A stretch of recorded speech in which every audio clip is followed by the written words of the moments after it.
who never picked me up. I walked in the recruiter's office and he looked at me and he said, "You're fat and you're black." And I decided to make a change in my life. I tried once to get in the Air Force, to be an Air Force pararescueman his entire life.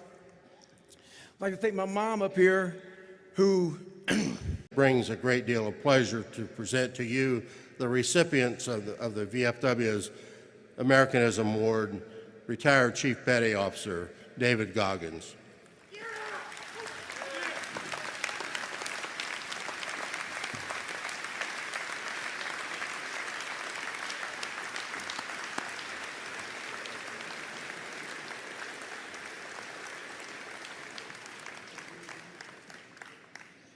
Americanism Award and Citation awarded to Chief Petty Officer David Goggins, United States Navy, retired, in heartfelt recognition and sincere appreciation of his fervent love of country and his tireless dedication and commitment to supporting America's veterans and their families.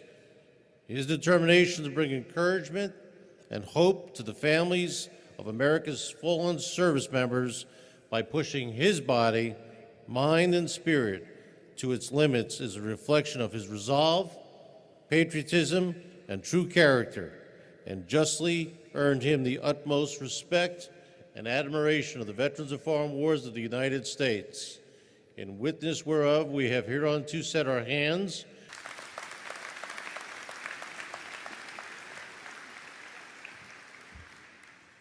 First off, I'm very humbled to be up here talking to you all today.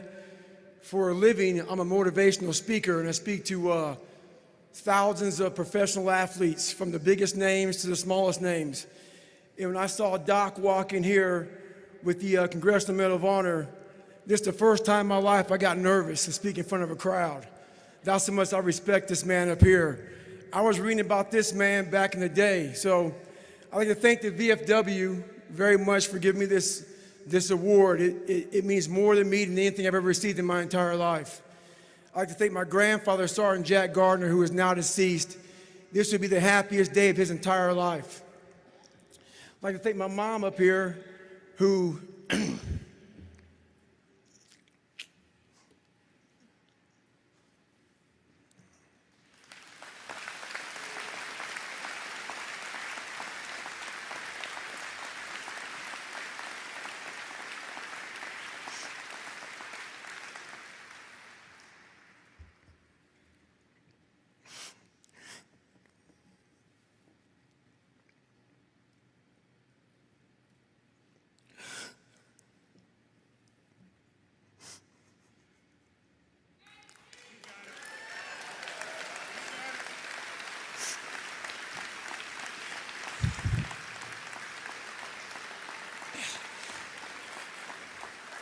never picked me up, who never picked me up when I fell. She taught me how to get up when I was knocked down. I'd like to thank my uncle for always being there for me. And I thank all of you out here who fought in these wars. You have no idea how big of a deal this is to me. I was not always this strong guy you see. I went through a lot of hard times in my life to get here today. And a story I'll tell you with real quick. I tried once to get in the Air Force, to be an Air Force pararescueman. And I quit for fear of the water. I was 175 pounds. I left the Air Force 4 years later at 300 pounds. I went from 175 to 300 pounds. There's a long story in there on how that came to be. But I sat around and read a book on the Medal of Honor. And those guys, all I wanted to be was an uncommon man. And my whole life, I was not that. Much worse than that. But I read stories about men like you, Doc, who had the courage to jump on grenades and stuff like that. So I came home one day from working at a job called Ecolab, where I sprayed for cockroaches. Made $1,000 a month, weighing 300 pounds. And I got home and I watched a show on Discovery Channel of guys carrying boats and logs, Navy SEAL training. And I decided to make a change in my life. And I called the recruiter up and he asked me these questions. You had to meet a certain age, like a certain height and weight limit. I was 6'1" and 300 pounds. He laughed at me. 7 other recruiters laughed at me.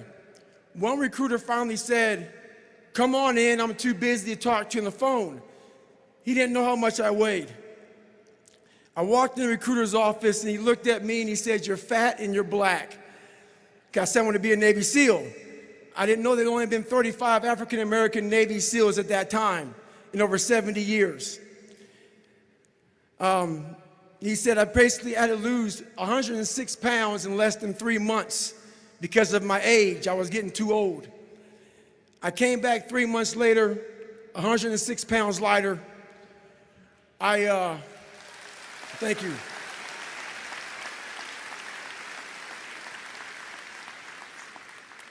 And literally, I spent 18 months going through BUDS, which is a 6-month program. Went through 3 hell weeks. That is where I met Marcus Luttrell, Danny Dietz, Michael Murphy, another Medal of Honor winner. I went through hell week with all these guys, real heroes. I am not a hero. I served with real heroes.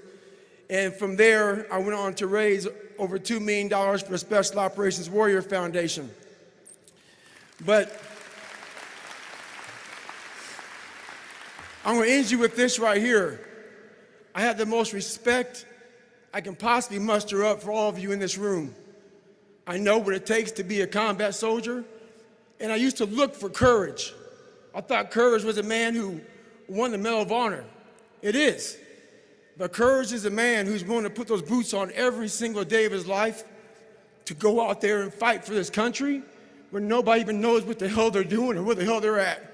You do it for the man beside you. Thank you.